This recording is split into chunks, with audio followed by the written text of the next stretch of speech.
Morning. Good morning. Hi, Jill. Oh, hello. Good afternoon, technically almost evening from Ottawa now on the East Coast. Oh, yeah. Well, I guess it is afternoon for us. Well, we wanted to welcome you in, for everybody tuning in, and for just to remind the three of us, we are joined here today by Jill Pyle, co-founder of Vegan Cut, who's a big part of the Vida Vegan family, and we're stoked to have you here. Thank you so much. I am so excited. I've been waiting very long and patiently for number 3 to come around. So the first two were so awesome. It's hard to wait. Thank you. Thanks. I'm Jess. This is Michelle. We're both with Vida Vegan. And Janessa, it was her birthday yesterday, so we decided to give her the weekend off. But everybody say happy birthday, Janessa. Happy birthday, Janessa. I like that you're like sitting on my lap. I like that you have a big comfy chair. That's really wonderful for you. I'm sitting on some reclaimed wood thing. That's pretty cool. So, what's going on? What's new with Vegan Cuts? What are you guys working on? All of the things, all of the time. Well, most people know us for our monthly snack box and beauty box. So we're always working on curating the next one of those. We have to plan quite a bit of time in ahead to do each one. So we're always working on those consistently.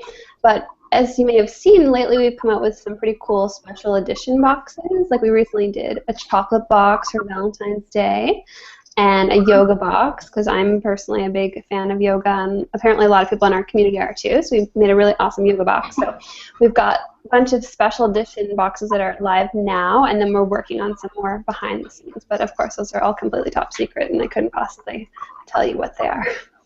We'll see what happens in a few minutes.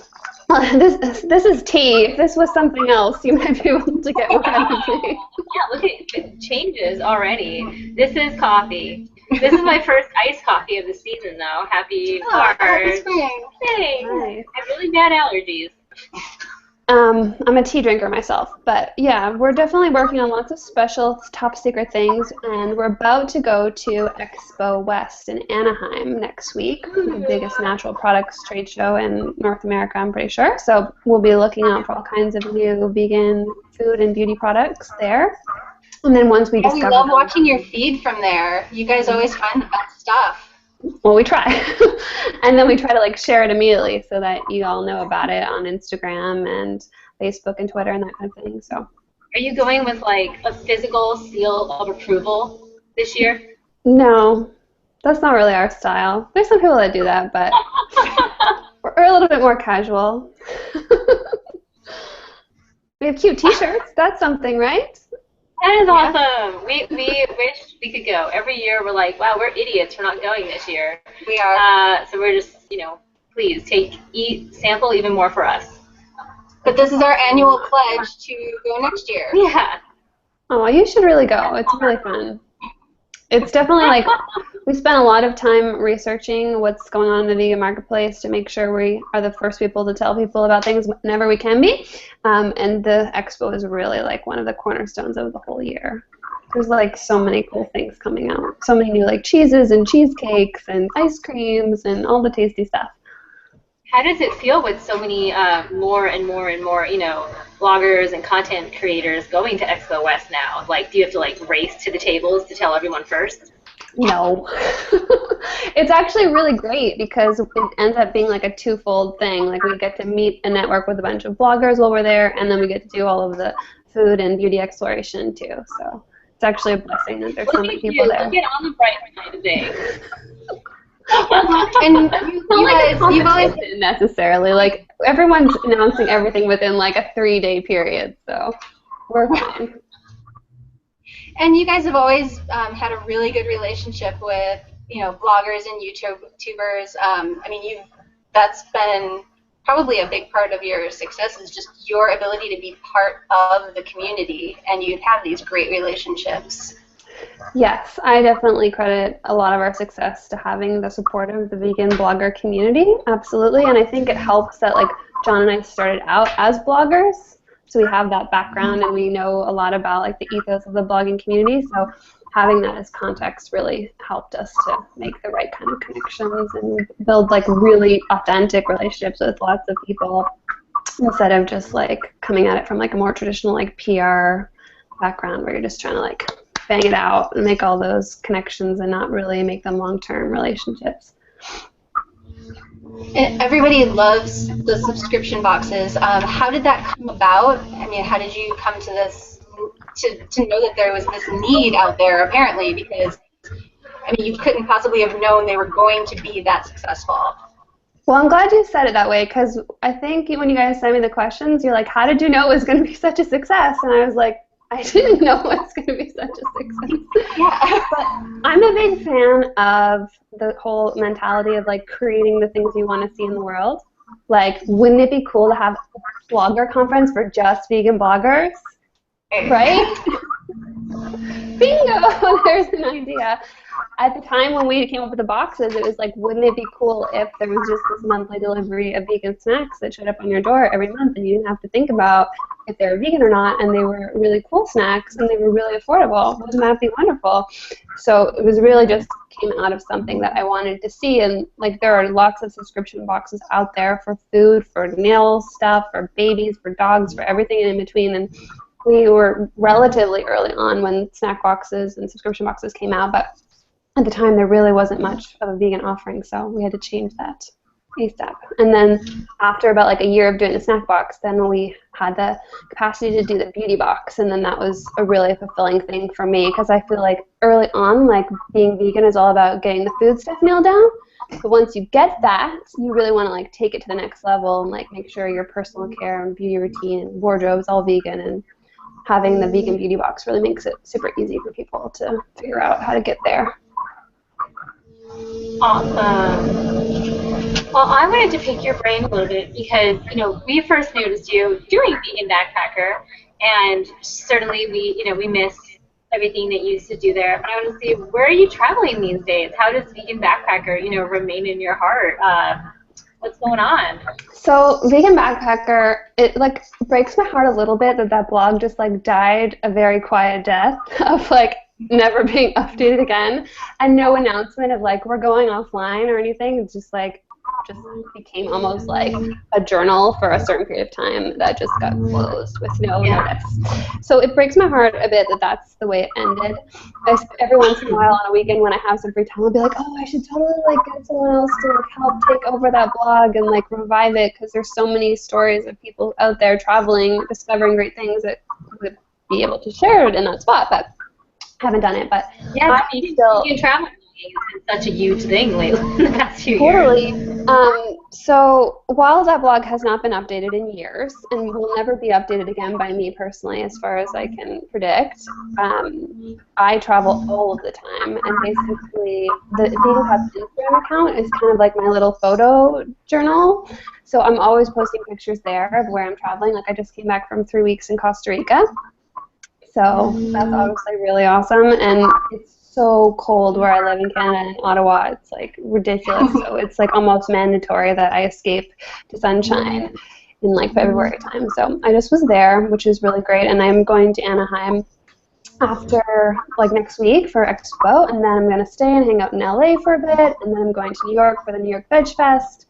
So definitely still constantly traveling, just not writing about it, just more in the photo, micro content type of style. We all really enjoy your Instagram account, Jill, so thank you for sharing. Thank you. It's lots of fun. So do you ever get to actually put your suitcase away? Or is it just always... I do, but it's never, like, it never goes into the basement. It stays in my closet. And right now I'm like a super big fan of this thing called a Rollo.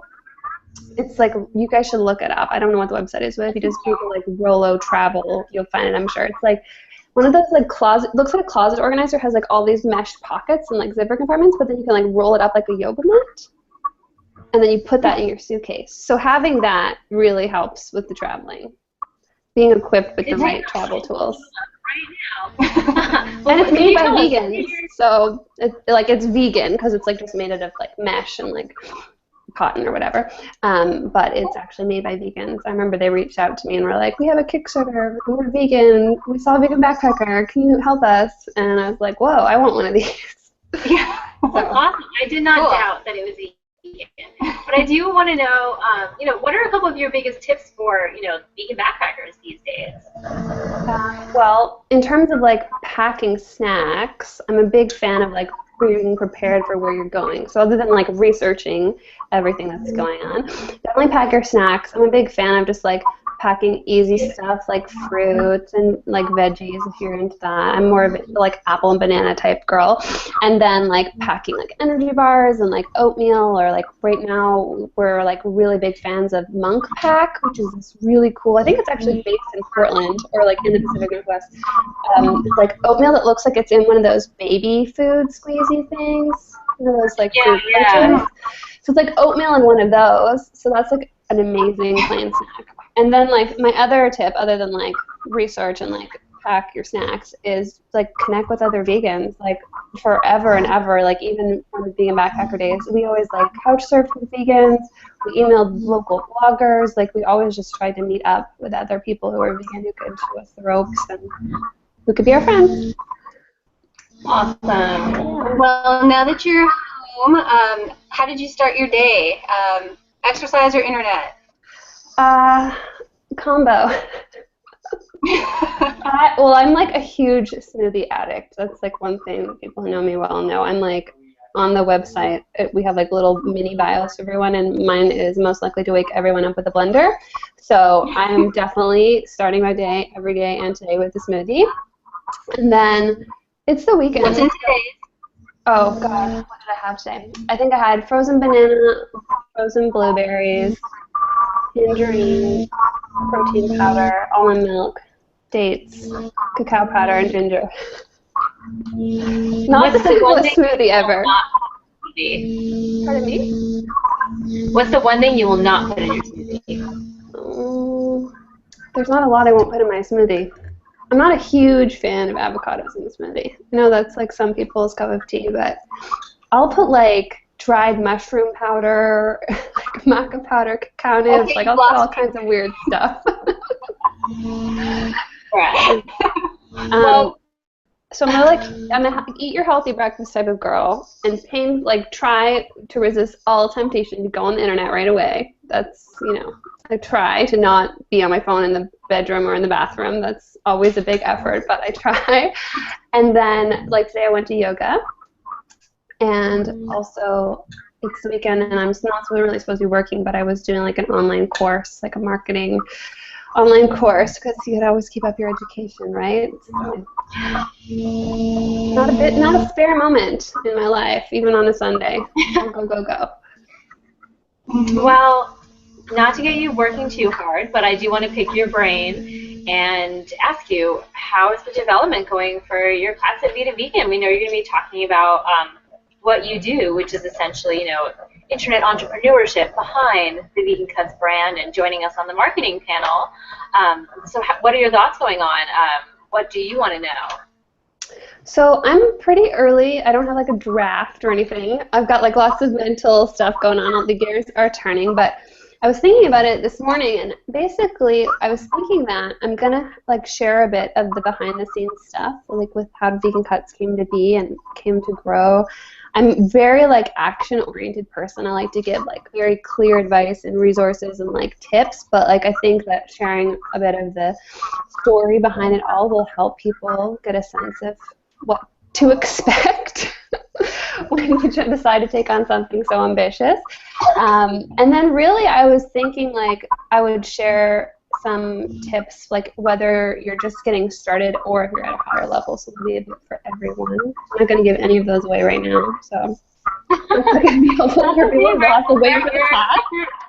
We're super excited for everyone to get it, and I think it's filling this gap that was there. And we looked at, you've been to both Vidas, and our first Vida was awesome and new, and it was a lot about community, and our second one really, it got more into social issues a bit, and our third one here, we have a lot more people asking for, all of that, again, of course, which is what we love, but then, just business-orientated and more hands-on, PR-related and entrepreneurship, which, again, is we're coming to you live from a social entrepreneurship guided co-working space. So I also work out of a social entrepreneurship co-working space in Ottawa. I had no doubt, Jill. Yeah, so I'm planning to basically do a blend of my story, so to speak, and then some tips, for whatever level you're at. I'll have some good tips for you, don't worry. And then also, I'm hoping to do a bit of a survey of the audience before, so I can get a bit of a sense of what people want to hear about exactly, or where they're at in their stage. So we'll try to do that, but if anyone is watching this live or afterwards, if you have any thoughts about what you do on here, just email me, hello@vegancuts.com, that's easy, and I will definitely keep that in mind when building out my presentation. But it'll be sexy, visual. I was like, what happens if there's no PowerPoint? Because I want to build you guys a really nice PowerPoint so that you can see it. Everybody has PowerPoint. We're in a very state-of-the-art venue, I promise. We promise. Okay. So there'll be a sexy PowerPoint, and yeah, it'll be really good. I'm gonna share some good tips. Some tips I wish I had when I was getting started, that's for sure. Yeah, that's awesome. I mean, again, give it to all the budding Jills out there.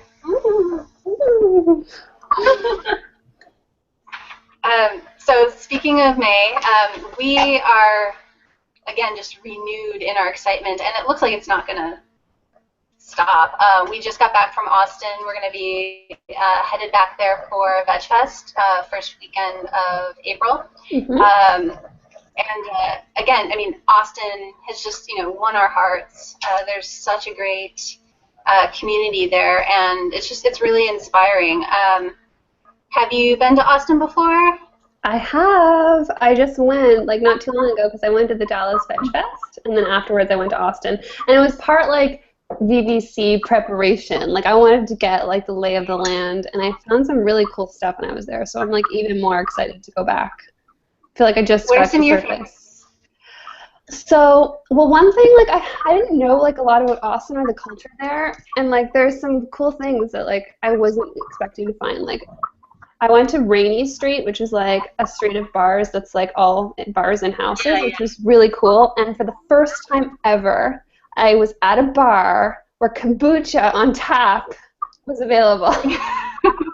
And maybe this is a regular thing in Portland, but this does not exist in Ottawa or any other place. I'm trying to think of any bars that don't have kombucha on tap in Portland. Okay, so see, it's the opposite.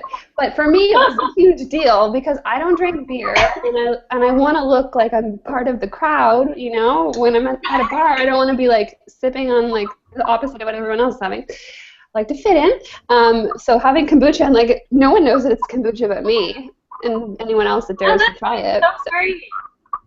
And I noticed, too, that a lot of Austin is, the coffee shop / bar. So, of course, they're going to add in the kombucha, too, which is cool.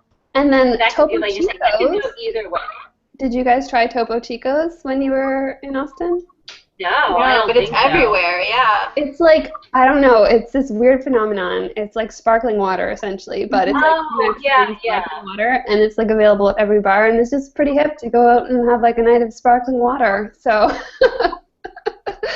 I was definitely having some of that. And then, also not food related, I went to get a tintype portrait done. Did you guys hear about this little place? There's a photo booth tintype portrait place that's called Lumiere Tintype, I think. And you can go and they'll take your picture, and then an hour later, because it's a bit of a process, you'll have your tintype. So that's one of those old school photos on tin, which is pretty rad. And I went to a really nice yoga studio when I was there. I did some good thrift shopping. I had some nice cocktails. I had some nice ice cream at Sweet Ritual.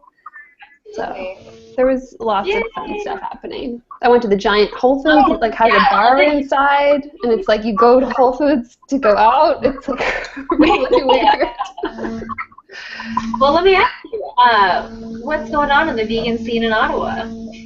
Well, it's actually very hip. I encourage everyone to come here and visit me. You're all welcome. We are getting more and more vegan February, stuff. March? It's not in February, March. No.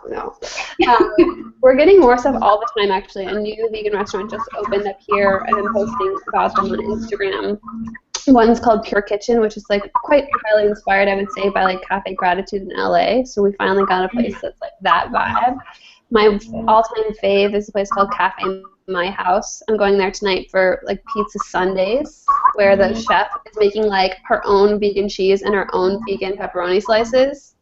That's pretty freaking cool. So definitely there's some restaurants here, and then lots of baked goods that are vegan, and like lots of really good health food stores and stuff. And I know where they all are. So just if you're coming to Ottawa, or if you're going to Montreal, or you're going to Toronto and you want to like add on a new city, I'm definitely a good person to ask. And my Instagram has tons of hints. And I try to use the hashtag Vegan Ottawa and Ottawa Vegan, so you can also scope that out to see what's going on.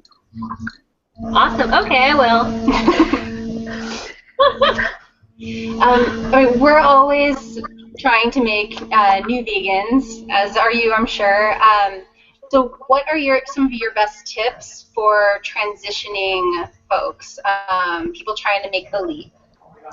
I would say, almost above all else, be like really kind to yourself in the process. I find like it's really easy to think that it's super serious and like judge yourself and be really hard on yourself. Like it took me like 3 attempts to go vegan. Like it's not something that you can just like automatically flip a switch and do. Like it takes some time, and you really have to like be gentle on yourself and like transition as is right for you. Like if you have to just eat like processed meats that are like vegan, like you have to just eat vegan hot dogs with like data on them to get there. Like there will be a phase of that, and that is okay if that's what you need to do. So yeah, I would just say be kind to yourself, and like take advantage of the fact that it's 2015. Like we basically have everything now. Like every vegan product equivalent, every vegan blog, every resource, videos galore on YouTube. Like if you want something specific and vegan, just search for it, you'll find it. You can join like one of the many online communities that are vegan to get the support that you need if you don't have it locally. And of course, you obviously need a vegan cut snack box, because nothing is easier than getting snacks delivered right to your door.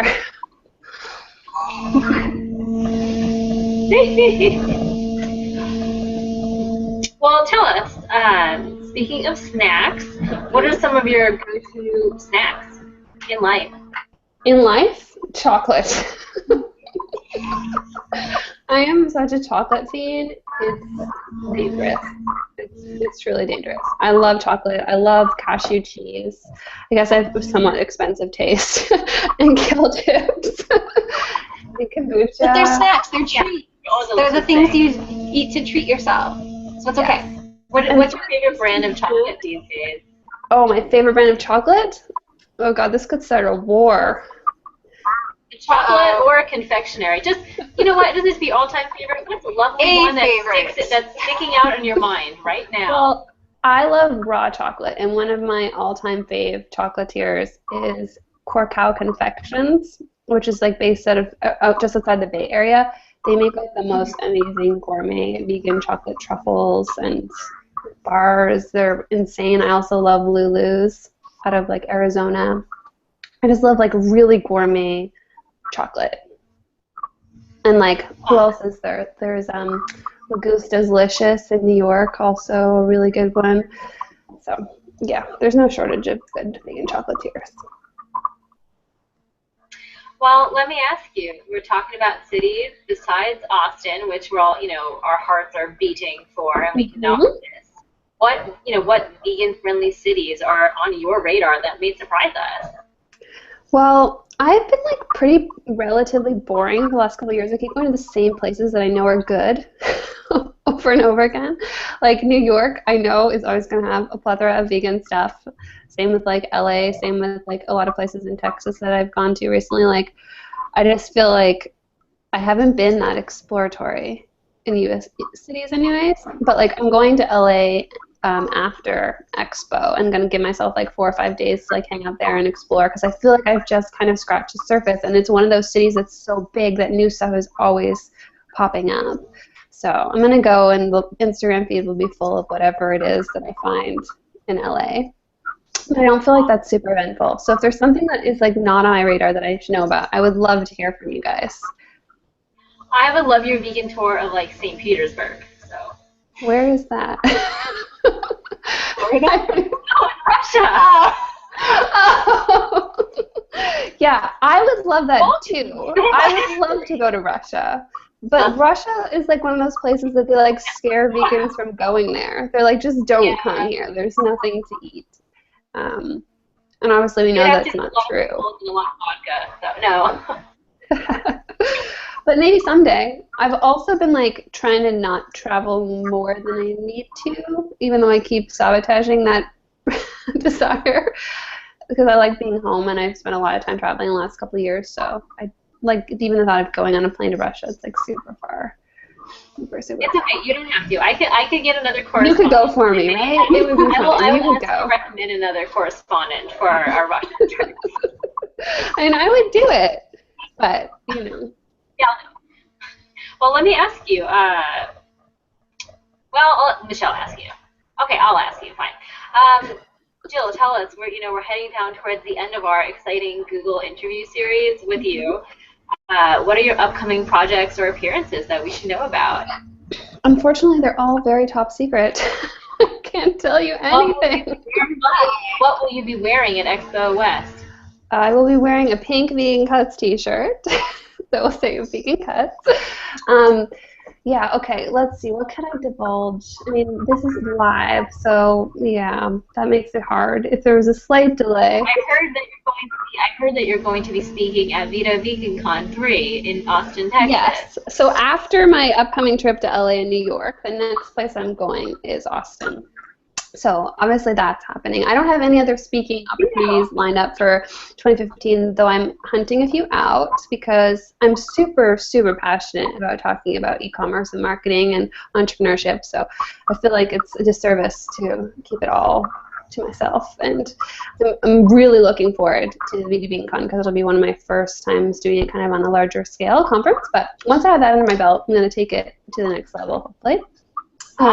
But Vegan Cuts, like, we try to be like really steady. We've got our monthly snack box and beauty box. We've got some special edition stuff coming out for like different holidays that are coming up. Some stuff that you could probably guess. To get you guys a little bit excited, I will tell you that we're working on a vegan cheese box. That's all kinds of different vegan cheese products, which I think will be really fun for people who haven't done a lot of adventures into the vegan cheese realm yet. But that's as far as I'm going. I'm just giving you that because I don't want to feel guilty about not sharing secrets. Finally, so we got a baby scoop. Oh, baby scoop. Well, Jill, we are so excited that you joined us, and we are just thrilled with the outpouring of information and like motivation and inspiration that you're going to be bringing to Vida Vegan Con this May. So thank you in advance. Thank you. You've been such a big part of what we've done, and we are stoked that you're joining us on the main stage. Woo! I'm going to wear something cute for that. I don't know, like XOS is just a t-shirt, but like I'm going to have to get a really cute outfit for Vida Vegan Con. We always talk about having our matching dresses. Our matching dresses, but we always joke about our little backdrop, like arrival entrance area, so perhaps we'll finally do it this time, so you can take your picture. It'll probably be, I don't know what color, gold, maybe, I don't know. Anyway, so Jill, please remind everybody where they can catch you on the internet. So vegancuts.com, that's the obvious one, and then all of the social media channels, YouTube, Facebook, Instagram, Pinterest, all still Vegan Cuts. Keep that consistent. And then me, personally, the most place you'll find me is Instagram, because that's my favorite. So, at Vegan Cuts. Yay. Well, thank you, Jill. Again, this is Michelle and Jess of Vida Vegan Con. You can get us at vidavegancon.com. Please find Vida Vegan Con on all those outlets. Thank you guys everywhere. Have a great day. You too. Bye for now. And we'll see you in May. May. Like tomorrow. I'll be here before we know it. Bye.